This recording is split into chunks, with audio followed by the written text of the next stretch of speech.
I live and breathe Bear Kind, but most people will have never heard of us.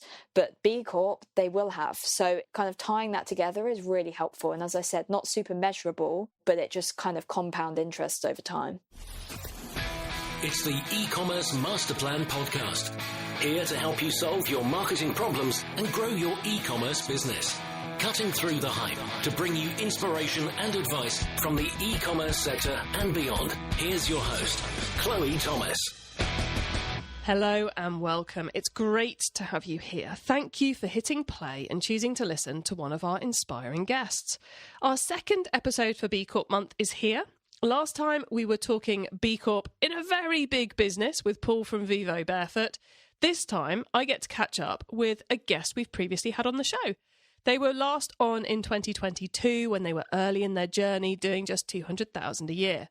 I've been following what they're up to with awe and great interest ever since. And when I saw Lucy post just before Christmas that they'd achieved their B Corp status, I knew it was time to do a catch-up. I've been wanting to get her back for a long time, and I thought, yes, brilliant. I'm glad I haven't done it yet because we can talk B Corp. So in this episode, she's going to be explaining the whys and wherefores of their B Corp journey, with lots of advice of kind of how to get yourself through the process. Plus, we're going to be talking about a couple of the big developments they've made in their business over the last couple of years. The push into wholesale, bringing her partner Andy in as CEO and how they make that work, as well as the decision to, in 2023, not try and grow their revenue, but rather focus on improving their profit to make the business more stable and to set themselves up for growth from 2024 onwards. Well, when Lucy's around, there's always loads of great advice, and there is loads of great advice in this one. So please make sure you listen to the end of the episode so you don't miss out on her top tips and my own take on the episode.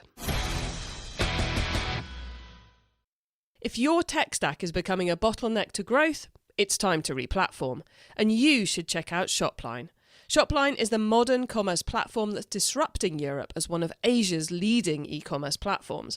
Whether your bottleneck is setting up more sales channels like social commerce or expanding to new markets globally, Shopline takes care of everything from store setups, checkouts and payments to logistics and more.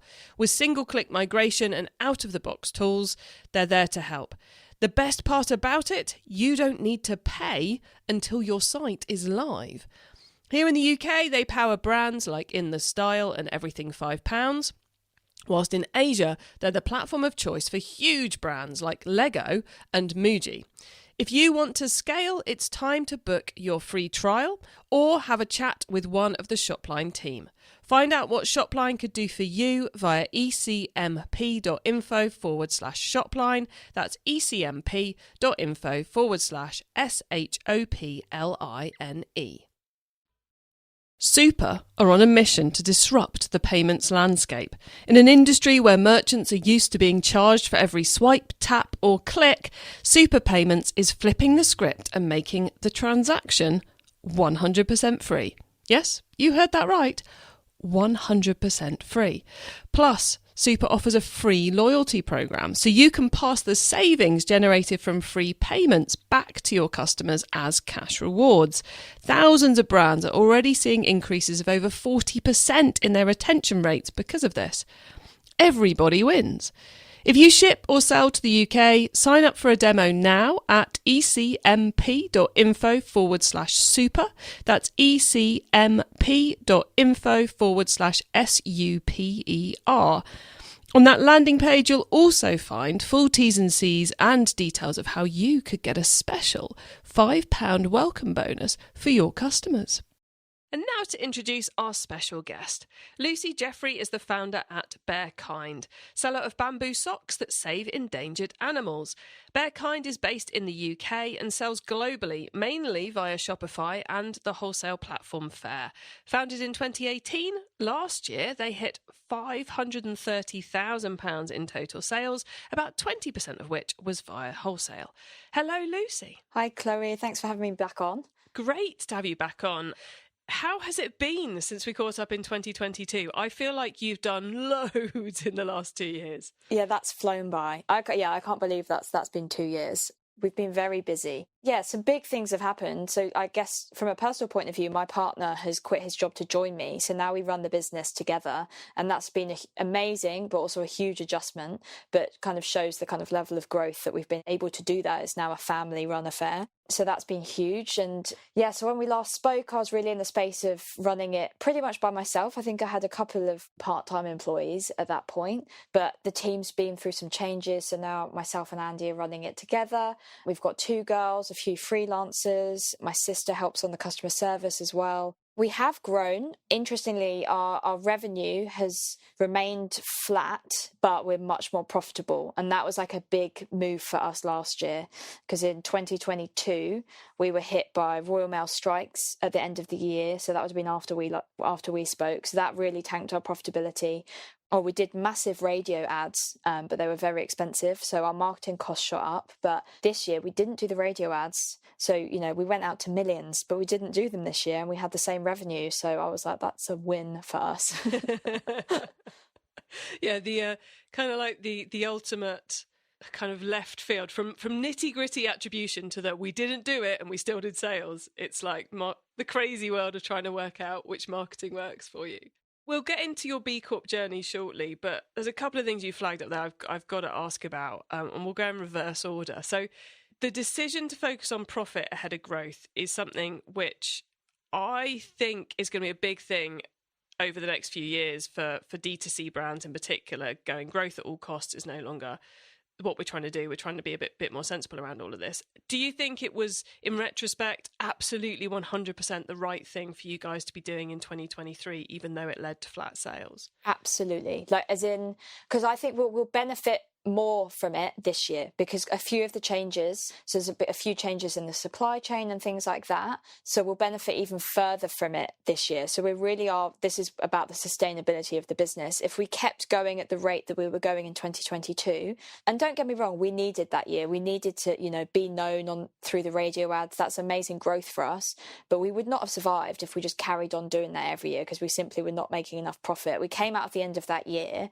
and there was I think one thing I recommend people do, and this really helped, is really having our finances on lock every single month. So we have our monthly P&L, we really understand the ins and outs, because we didn't in 2022. So when it came to the end of the year and we came up to breathe, and we realized how the postal strikes had really, our shipping went up by 3 times in cost for us. It was horrendous. We'd just become VAT registered, so that hadn't really kind of come out in the wash yet, and the marketing spend. So when we came out at the end of December, our best year ever, we've broken over £500,000 in sales. This is amazing. And then you look at the bank account and think, where's all my money? Because we suddenly had so many bills to pay, and that was all in retrospect. So we had to focus on it. It means that this year we're all that hard work, as long as we kind of maintain that level of profitability, we can go for growth this year. We have plenty of money coming out of the end of 2023 now to invest in channels that we couldn't afford to before. So if I want to work with an influencer, and before we'd have been begging, borrowing, stealing to do that, now we might actually have some budget to put behind something like that. God, I love that you didn't just go, oh man, we just need to focus on profit. But it sounds like you've gone through kind of almost every line in the business. How can we reduce the cost? How can we reduce the cost? How can we improve the margin? So huge project, yeah. Yeah, so it really sets you up for future success then. It's not like, oh yeah, we'll just cut the marketing for a year, then we'll be profitable. Yeah. It actually becomes an investment in the future. And then the other thing you mentioned that we have to go back to is you brought your partner into the business, which I figure, you said it was brilliant because it meant the business was now turning over enough to let you do that. I think there's also that angle that you have the confidence in the business to get rid of the stable wage in the partnership. And this is going to make enough for both of us. But I guess more importantly, how has it been? Because I can't imagine myself and my husband succeeding running a business together for more than about a week before someone absolutely blew up. So how have you made it work? For one, I think working together in lockdown, not that I was working the business and he was working at his full-time job. Working in such close proximity during lockdown, I actually think helped us with this, because it is very isolating. Suddenly it's the two of you on this island, like running a business, and it just feels like you're screaming into a void sometimes. But it is very hard. I think we're very good at putting on like a front, like it's amazing, like, look at us working together. Everyone loves to share their own good news stories, right? But it can be very difficult. There's definitely positives outweigh the negatives. Andy is amazing on what he does. He's got over 10 years leadership experience. So he's really come in as CEO and really manages and drives that team, puts so much structure in that just wasn't there before. So we've just improved so much. And his background is very deep in the finance world. So the improvements we've had, all this driving for profit, the P&L, all of that is coming from him. So it's really, really good. It's just, you just have to communicate so well. Like, we try and sit down every week and have a session of like, who's doing what and what area are we improving on. And we've worked really hard on our working relationship, because yes, there's blurred lines. Like, it's really hard to argue a work point with your partner, because there's just that added level of emotion that is going to be in the relationship naturally. So no, it is hard, but I'd say my tip would be, like, communicate really hard, really work on the relationship, see it as something to work and improve on. It's not just going to happen just because you happen to be married or whatever. And we now and then will sit down with a psychologist and just talk about our working relationship and our own relationship, and just be like, what are things that we need to improve on? And that's a really healthy way of working through things. It's really helped. I do love, Lucy, the fact that sometimes, you're talking about things like, oh yes, they're focused on profit, but no, actually there was a really serious, tangible bit sitting behind this. It isn't just lip service, but we'll focus on profit. It's not, we're just going to communicate. No, we hire a psychologist to help us with this. Yeah, no, it's real deep stuff. It's like properly committing to actually doing these things, not just going, oh yeah, we work on our communication. We work on our communication. And I think that often is something which people forget about. You hear people go, oh, you need to set out roles and responsibilities early on, and then they're written down, but they never actually happen. So I think that for me, from a lot of what you said so far, is like, you decide it, but then you really do commit to it. You go next level commitment, and then out comes the results. Absolutely. And you have to keep on, things change. You have to keep working on it. There's, we've got two egos here, both of us, that are trying to like compete here. And ultimately the way we're running it is that I'm still the face of the business, PR, all of that side of it. The strength of a young female entrepreneur brand is too strong that, Andy does he's not in the limelight as much as he was. And he was kind of a super kid in his past career. Like, he was going for like CEO, he was on fast track in a bank. So for him to take that step back has been a really interesting piece for him, because he's suddenly not in the limelight really succeeding. This is more like a team effort, but my face is on it. So it's we really have had to learn how to like make sure that we're both getting what we need out of it, so we're both feeling fulfilled. It's been a process, and I think we will always have to work on this. It's one of those things, and we're getting married this year, which is very exciting. So that's we have to work on this, because this is it forever in theory. So in theory, and so you're just adding the pressure of a wedding in. So why not? Yeah, just everything at once. Yeah. And the timing of that's been built into the seasonality of the business, I hope. Oh yeah, because so we're getting married in August, and that's our quietest month. Yeah, I was going to say, of course it's going to be happening in August. Love that. Okay, look, let's talk B Corp. This is part of B Corp month. I know you're a big fan of B Corp. Why did you decide 5 years in that it was time to do the B Corp workload in a year when you were focused on profit, and so the investment of time will have been critical for you? And I'd been scared off doing it previously. That I'd start with that. So it had been on my radar, but I'd only been told how much work it was. So I'd kind of pushed it back and back until finally I was in the position where I was like, actually, this is the year I'm actually going to commit to working on it, and just assume it will take a while. Actually, and I started by, when you did your sessions of B Corp podcast last year, I was listening to them, and that actually tied up with a meeting I had with a company called You Underwear. Sarah, the founder, was a mentor of mine, and then she's ended up stocking our socks in her shop, and she's one of our best customers, and we've just really built this relationship, and she's the highest scoring B Corp in the country. I'm about 99% sure that's accurate information. I know she's extremely high scoring. So she's amazing. So she's such a role model to me, and I happened to see her in person at an event, and we just got talking about it, and she was like, when are you going to do it? And she was telling me that start the process, because it can take a while to build the evidence for it, and I'm sure we'll get into the nitty gritty, but she was like, just start it, because you can start ticking things off and saying you're doing things, and then down the track, that's when you'll then start proving what you're doing by submitting all the evidence. So I came out of that thinking, all fired up, I'm going to do it. And so I ultimately started the process. And the reason I really wanted to do B Corp is because they are this kind of celebration of businesses around the world that are trying to do better things for people, planet, profit. That's their three things they talk about, right? And the way I've built our business is it kind of makes sense that we should be doing that, because we're already trying to be better in every kind of space that we touch with our business. So previously I was asked why I wasn't a B Corp before. So when you get asked enough times, you think, okay, this makes sense for me to go down that journey, and that's why I started it. And we've, having spoken to a fair number of B Corps over the years, often one of the things that comes out of it is it's not just a tick box exercise, it's a process that people find helps them run the business and helps them make the business stronger, not just we filled in a form and we got a badge. Have you found that's been part of it for you, is that you found that going through the process has helped you make the business stronger? Yeah, from a point of view that it helps me plan what's coming next, because there's certain things on there that I would love to say I can do.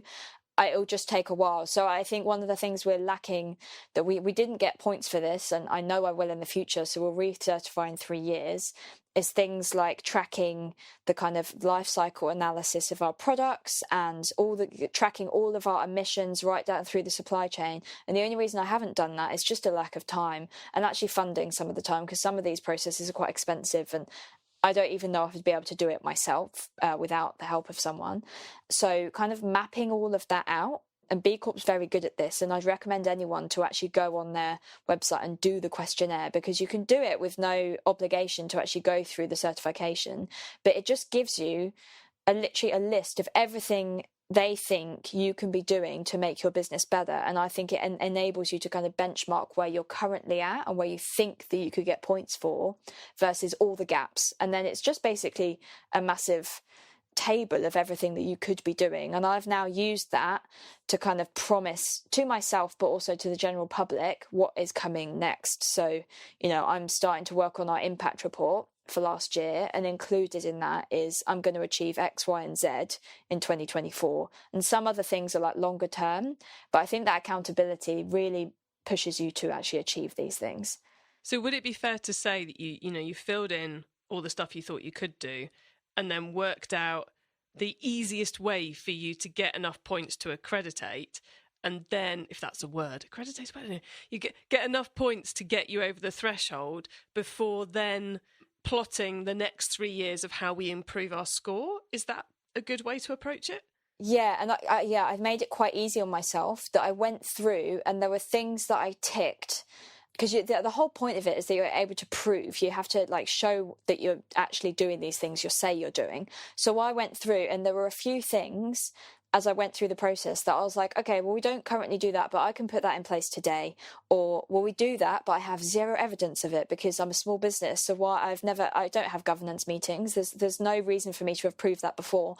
So I went through the process and went through this, the certification fee to start the process, having ticked a load of stuff that I did not have in physical form yet, because I knew it would take a while to get through the process. So I was like, okay, once I'm in and they've assigned someone to start looking at my case, I will then be able to say, here's all the documentation that I'm working on it. So I think don't be scared off by the fact there's loads of stuff that you might not be doing, because I think use it as an opportunity to see, there's a few things you can start now, and maybe there's a few things you can start in 6 months or a year. And if you decide there is definitely not enough that you're doing to get certified because you have to get 80 points, then at least you have a benchmark of where you could achieve, and always go into the process earlier than you think you need to, because it just takes ages. The evidence capturing of it all, how onerous is that? I mean, I can it. imagine sometimes... I hate admin and paperwork. It's not fun, but I wouldn't say it's difficult. Is it mainly things that once you've done it, it's done? Or is it things that have to become reporting processes? Or because, evidence could be a screenshot of something, or evidence could be, here's our 12-month report on X. Yeah, it's a mixture. So there's some things, like a really good example would be, show your company handbook, and does it have things like a breastfeeding policy at work and stuff like that? Literally, and you get like a small amount of points for that. So it's all these things. So I think people think it's going to be like, I donate this much to charity and I save this much on carbon emissions. No, there are so many nuances in all kinds of different parts of the business. So, I'm getting points for having a diverse workforce and the fact that we're over 50% female owned and things like that. So very easy to prove some of that stuff. But I'd say that there's other parts that is an ongoing process. So an example would be they start talking to you about your board, so like your board members. So maybe you don't have that. A lot of small businesses wouldn't, especially if you haven't taken investment. But we have a board. We've set up a kind of voluntary board. And as part of those meetings, they want us to talk about sustainable initiatives. So they want us to talk about ESG values. And we can do that. We do that once a quarter, and we can do that more if it's required. But that was a case of screenshotting the minutes and showing, this is what we've talked about, this is the actions, and then this is when we actually implemented the actions. So it's kind of showing that paper trail of what has been done. And that, I think, is, you can't just stop doing that. Like, yes, you just won't get recertified if you just stop doing everything you said you were doing. And now you've got it, how are you finding it's impacting things in the business? Is it simply that now people have stopped asking you, why aren't you a B Corp? Or is there a positive impact starting to come in? And I mean, we are, about 2 months into you being certified, so it might be a little bit early to be asking you about this, but what have you found has been the impact of getting it so far? Yeah, so initially, great impact to start with. Like, it's obviously a great news story. I think it's less tangible, like you can't attribute it to sales or anything like that. But what I would say is it does open doors if you put the effort in, because I think you could potentially get it and then be like, that's it, and sit back. But I really don't think it's some magic wand. I think with a lot of this stuff, it's how much work you put in. So, I'm going out to other B Corps who happen to be much bigger companies than me. And I'm like, hey, same, I'm a B Corp. Like, let's collaborate. Let's send some emails during B Corp month to talk about each other's brands. And that's amazing, because some of these companies are actually a lot bigger than mine. So it's the network that I'm starting to use that is really helping. But as I said, that's only if you put the effort in. I think that goes for so many things, isn't it? It's like whether you're sponsoring the Premier League, or you're certified as B Corp, or you've won an award from one of the e-commerce awards things, it's not worth a great deal unless you actually put some effort into activating it. And I think connecting with other B Corps, you've automatically got something in common, and then finding ways to help market each other is, I would have said, is pretty much core to the B Corp ethos, isn't it? Supporting each other. Yeah, that collaboration piece. And we are starting to put it everywhere as well. So when we're printing catalogues, and we're going to a trade show at the start of February, so we'll put that on our posters and banners and everything like that. So it is getting more and more recognised. And I think especially in the space of a trade show where it's a lot of buyers and other brands, they will recognise it. There will be lots of people that have not heard of B Corp yet, but I think in our space it's very well recognised, and it's that added label of trust. And we really want that. We want people who are looking for ethical brands. Those are the people that we want to work with. So I think it creates like a natural halo effect around the brand that, I live and breathe Bearkind, but most people will have never heard of us. But B Corp, they will have. So kind of tying that together is really helpful. And as I said, not super measurable, but it's almost like brand marketing, isn't it? Not super measurable, but it just kind of compound interest over time. I can see in the wholesale space it becoming a little bit of a filter as well. I can see people coming up to the stand and going, going, what's B Corp? And you're like, oh, okay, you're slightly lower down my list of follow-ups because you're clearly not already in the mindset. Whereas if someone comes in, hey, brilliant, you do B Corp socks. I've been looking for B Corp socks for ages. Then they're getting the Monday morning follow-up post-show, helping in that way too. Absolutely. And I've said to our contact at Faire on Wholesale, I want it to be a tag on their marketplace. Like, I want us to get the juice of having that, especially because there's, I think, 7,000, maybe over 7,000 B Corps in the world, which actually in the grand scheme of things is not that many. So we really need to be cashing in on the fact that we're in this little group that are doing, really well in this space. So yeah, we'll push for that. But you're right, it is a good filter as well. And then just a good conversation starter as well, especially because I will make the effort to go up to other B Corps at the fair and be like, oh, hey, when did you certify? Like, me too. And just it's that little club that we're a part of. It is kind of mad that there's only 7,000 in the world, considering how well known it is. Yeah, there's not many, but that just shows how strict they are, which is good. Yeah, which is a very good thing, definitely. Okay, any last advice, final thoughts for someone thinking about going B Corp in 2024? If you're thinking about doing it, definitely just do the questionnaire regardless, because even if you don't get enough points on that, you'll know where your gaps are. And the second thing is, if you're about to go into it or you're going through it now, make sure you get over 100 points. You have to get 80 to be actually certified. We got over 100 when I first submitted. You do drop quite a few points because it gets to the point where there's certain things, there's nuances that it's quite black and white, their process. So there were some things that I'd argue we should have got a point for that they said, no, you don't have it's not quite right, so you won't get the point. So there was a few things we lost points on and a few things that changed also during the process from our point of view. So it meant we lost points in other places. So if you're doing it, make sure you get over 100 points because you're guaranteed to lose some points in the process. E-commerce Master Plan is supported by some of the greatest companies in the e-commerce sector. Here's a reminder of who they are. If your tech stack is becoming a bottleneck to growth, it's time to replatform, and you should check out Shopline. Shopline is the modern commerce platform that's disrupting Europe as one of Asia's leading e-commerce platforms. Whether your bottleneck is setting up more sales channels like social commerce or expanding to new markets globally, Shopline takes care of everything from store setups, checkouts and payments to logistics and more. With single-click migration and out-of-the-box tools, they're there to help. The best part about it, you don't need to pay until your site is live.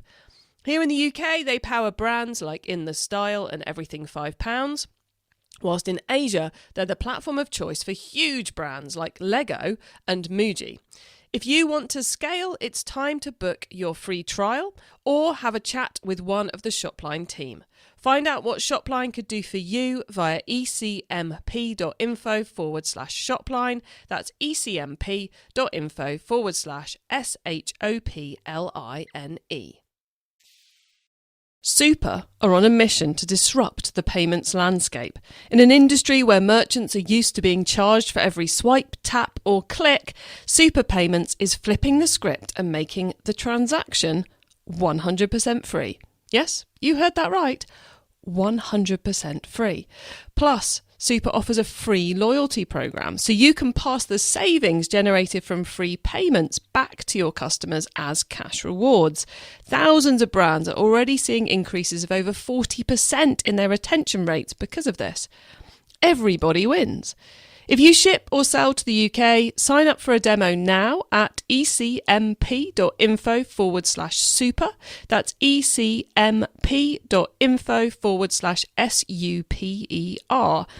On that landing page, you'll also find full T's and C's and details of how you could get a special £5 welcome bonus for your customers. It's time for the top tips round. Okay, I love this section because it gives me and our listeners some really quick ideas for taking our businesses to the next level. Not that you haven't given us a ton of those already, Lucy. So, are you ready for the top tips? I'm ready. The book top tip. If everyone listening to this podcast agreed to take Friday off and read a book to make their business better, which book would you recommend? So I know a lot of people would mention a business book, but I have quite badly, maybe, I've not read many business books in the past year. I've focused on myself and fiction books, but I have a good one. I think working on yourself is just as important as working on the business, because you are the business in most circumstances. So the one I've read recently is from Brené Brown, Atlas of the Heart, and it is about all of the different human emotions. It's kind of like a really detailed glossary of all the types of emotions there are, and just understanding them so you can communicate better with other people. And I think it's really good for interpersonal relationships. So myself and Andy, and discussing it. So rather than, saying I'm sad, I could be like, oh, I'm feeling distraught at this or something. It's really about labeling your emotions in a better way, just so you can communicate better. Because what I've learned is, as humans, we're terrible at understanding our own emotions and communicating it, and really that's what we need to be good at. I love that. That's brilliant. That's totally going on my wish list. Thank you for that one, Lucy. Traffic top tip: which marketing method do you either even prize above all others, or think doesn't get the press it deserves? So I think, again, sadly, Facebook ads is our number one thing that drives our traffic, especially at Christmas. So although it's boring, I have to say Facebook ads, but I will caveat that with, we constantly interact with it. So it's not just set and forget. We don't use an agency. We do it all in-house. And during Christmas, which is basically Q4 for us, we are looking at it every single day and adjusting and adding new ads and changing the budget and things like that. So I'd say the kind of constant interaction and also the iteration. We're putting new ads live all the time to kind of test and see what works. That constant iteration is what is great for traffic. Yeah, don't set and forget, everybody. Please don't set and forget. And good to hear that, or hear it said, because we do all know it's true. Facebook ads, there is still opportunity there. It's not written off, everybody, but you've just got to put the work in. Okay, the tool top tip: maybe a collaboration tool, a social media plugin, a phone app, or just a way of working. Is there a cool little tool you use that makes you and your team more efficient from day to day? Yeah, I use this AI on my inbox called SaneBox, SANE, and it filters out all of the rubbish that I don't need to see, and it filters it into later, a black hole, news, and then my normal inbox. And then I can train it as well. So I start training it of what's what. So newsletters go into a separate one. Anything it doesn't think is urgent and it's surprisingly accurate goes into later. And then so the only things I see in my inbox are stuff that I need to see. And it gets better with time as well, because you just train it. So the amount of emails that go into the other inboxes is huge. And I'm like, I can't believe that I was allowing that to be in my headspace every day. So I'm talking hundreds of emails getting filtered out. So I really recommend it. So follow-up question on that one, because I'll confess I am a bit backward in adopting AI. And the idea of letting AI decide what I do and don't see on emails, maybe I'm being overly arrogant, but it scares me. So how much work did you have to put training it, or was it 80% good on the beginning? 90% good to start with. And I don't, it's just another inbox folder. So, I've got my primary inbox, and then I've got later, and I'll click on that and I'll just have a quick scan through if there's anything it's missed.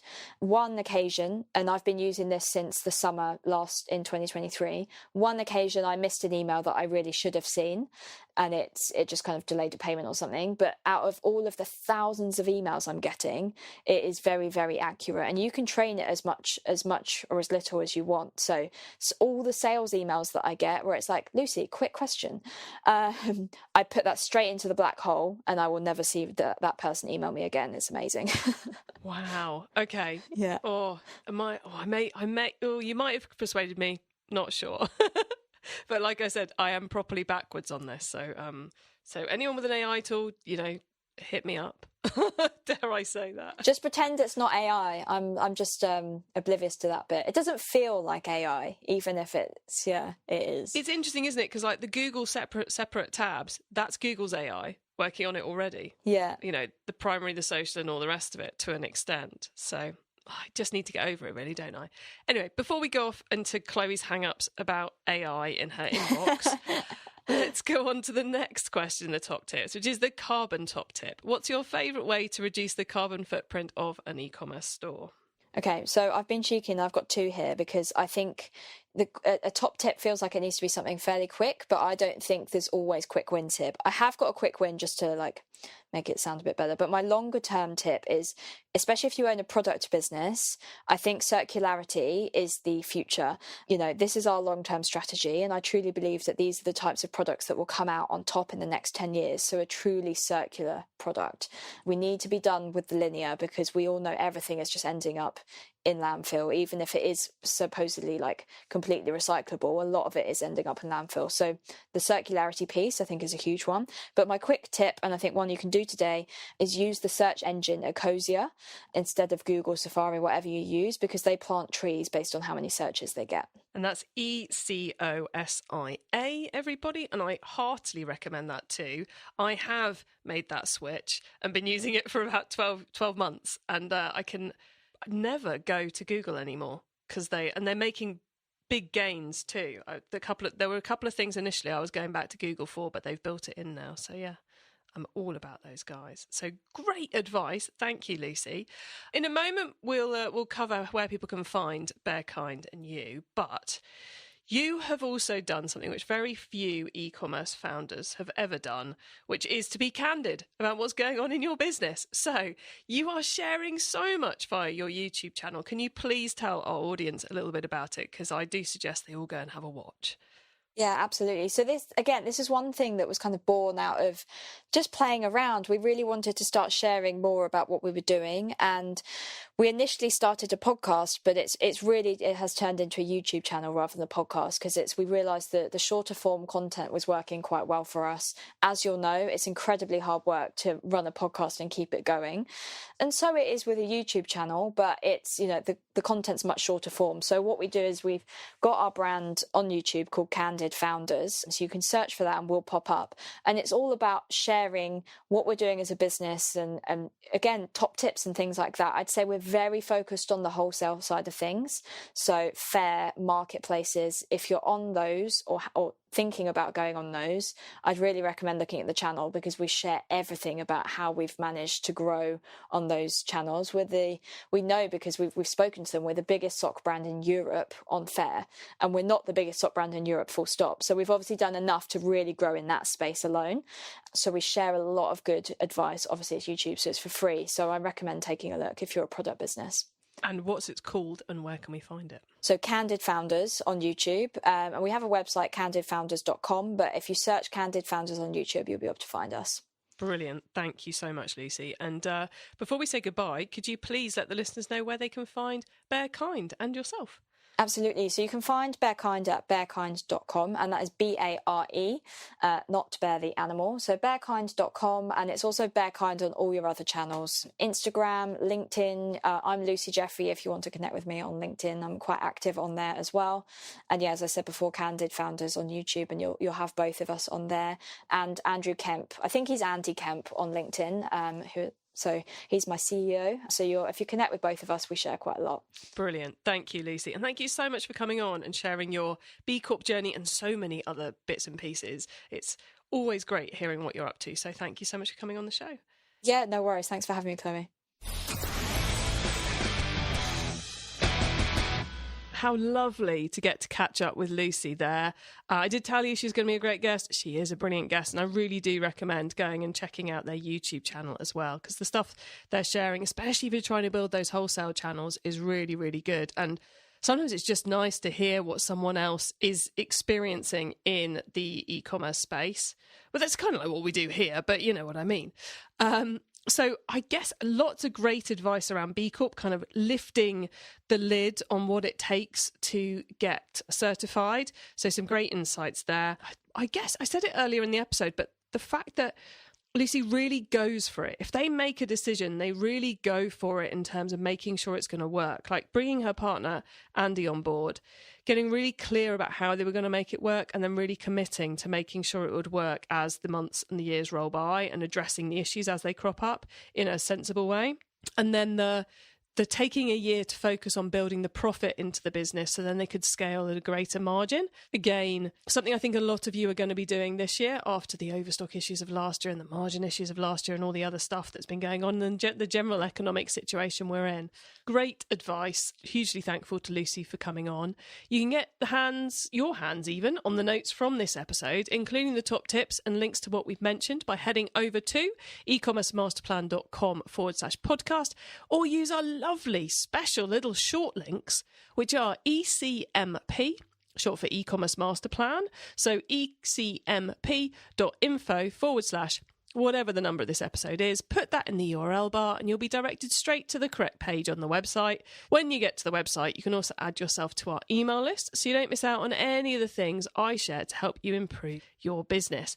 If you liked this episode, then you can check out all our B Corp episodes at ecmp.info/B Corp, strangely enough. Thank you so much for tuning into this and every episode of the E-commerce Master Plan podcast. I bring you a new interview every week because I want to inspire and help e-commerce business owners like you to succeed and thrive with your businesses, including progressing along that all-important path to net zero, to circularity, to sustainability. So if you know someone this show can help, please tell them to listen to the E-commerce Master Plan podcast. I hope you have a brilliant week and don't forget to keep optimizing. Thank you for listening to the E-commerce Master Plan podcast. Find out more at ecommercemasterplan.com/podcast.